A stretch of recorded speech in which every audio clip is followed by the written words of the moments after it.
I'm Daniel Aaron Dilgert in San Francisco. Welcome to Macworld.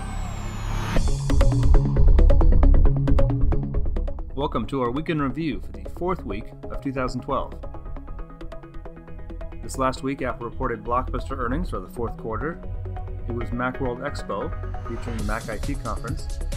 We had a special report on Apple and the enterprise. Apple reported sales of 2.8 million Apple TVs over the last year. And both Samsung and Android passed iOS again, this time on the way down. Apple's big news this week was reporting its earnings. Apple reported 5.2 million Macs and 15.4 million iPads, passing HP to become the world's largest computer maker. Thanks to the iPhone 4S launch, Apple sold 37 million iPhones. It was also enough to take the smartphone crown back from Samsung. iPhones made up more than half of Verizon's smartphone sales and 80% of AT&T's. Apple also sold the most music players, and likely assisted by AirPlay, the most connected TV players. We set a new quarterly record for Apple TV at over 1.4 million. But in the scheme of things, if you dollarize this in revenue, we still classify this as a hobby. However, we continue to add things to it, and if you're using the latest one, I don't know about you, but I couldn't live without it. Yeah, me neither, Tim.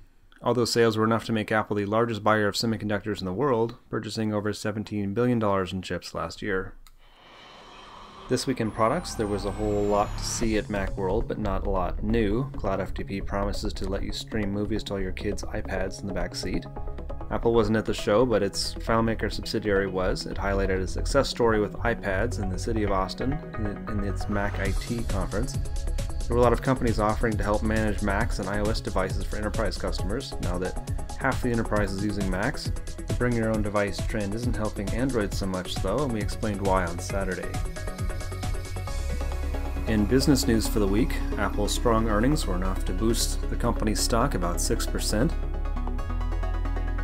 Tim Cook challenged reports that claimed Apple behaves unethically in China, calling the allegations false and offensive. People in China who read the report offered an interesting perspective. We linked to what they said.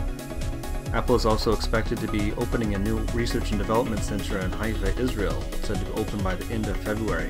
And Obama made note of Steve Jobs in his State of the Union address. We should support everyone who's willing to work, and every risk taker and entrepreneur who aspires to become the next Steve Jobs.